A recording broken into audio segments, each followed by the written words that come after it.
নমস্কার, কেমন আছো সবাই? আমি আজকে চলে আসলাম নতুন আর একটা ভিডিও নিয়ে।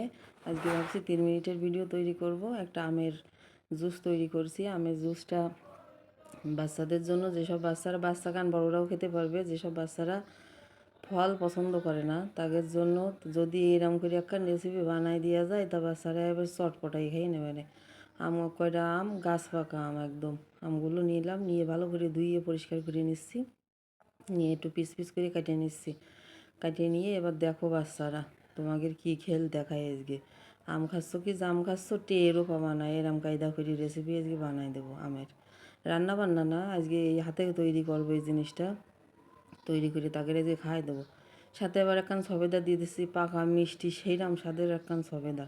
সবেদাও খাতে চায় না, এই আমার ছলটা আছে না, সবেদা আম খাবে তো সবেদা খাবে না, সবেদা খাবে তো জাম খাবে না, এরকম। আর যদি আম একবার একখান খাইছে তাহলে বছর ভরি আর আম খাতে হবে না। হ্যাঁ, এইরাম একখান ছল মেয়েরা, সব ছল মেয়েরাই মনে হয় ওইরাম, যে একটা জিনিস একবার খালি ফিরি আর খাতে চায় না। কিন্তু এই সিজনাল ফলগুলো তো তাদের খুব দরকার। সিজনাল ফল যত বেশি খাবে তত রোগ প্রতিরোধ ক্ষমতা বাড়বে, তাদের শক্তি সঞ্চয় হবে, তাদের এই যে ব্রেন খাটাই পড়াশুনো করতে হয় ব্রেনটাই কাজে লাগবে। এই জন্যই তো বেশি বেশি করে সিজনাল ফল বাচ্চাকে খাওয়াতে হবে। আর বিদেশি ফল না খাইয়ে দেশি ফল খাওয়াতে হবে বেশি করে। নিয়ে নিলাম কয়টা কিশমিশ আর হচ্ছে কয়টা বাদাম। বাদামগুলো কাঁচা বাদাম, বাড়ির যে কাজু বাদাম না চীনা বাদাম ছাড়াই নিছি। যে কোনো বাদাম দিতে পারো তোমরা, আরও অন্য রকমের ফলও দিতে পারো।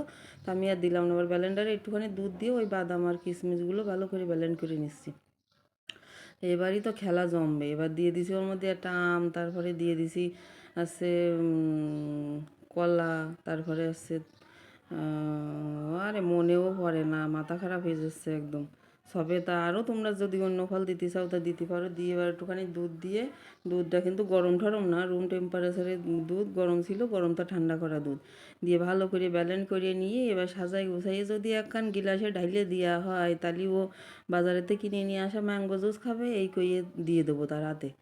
এবারে কথা খাইয়ে নেবে, কোনো কথা হবে না, ডানি বাই তাকাবে না। আর ঠান্ডা করার জন্য দিয়ে দিলাম 1 পিস বরফ। এবারে সেই স্বাদ হবে না, আর সেইরকম চেহারা দেখা যাচ্ছে না, মনে হচ্ছে গায়ে হলুদ মাখাই নিয়ে আইছি। আজকে ওর গায়ে হলুদ হয়েছে, কালকে ওর বিয়ে, দিয়ে তো সেরকম চেহারা দেখা যাচ্ছে। আমার তো এবারে সেইরকম ভালো লাগিছে। তা তোমাদের কিরম ভালো লাগে কমেন্টে জানাই নে, ভালো লাগলে লাইক কমেন্ট শেয়ার করে দিয়ে নে ভিডিওটা। এবার দেখো মজা, দেখো তোমার জন্য কি নিয়ে আসলাম। এই দেখো, খাই দেখো, ভালো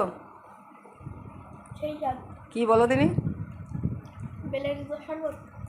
না না, বেলের শরবত না, খাও তুমি, খাও বেলের শরবত খাই, ভালো ভালো লেগেছে।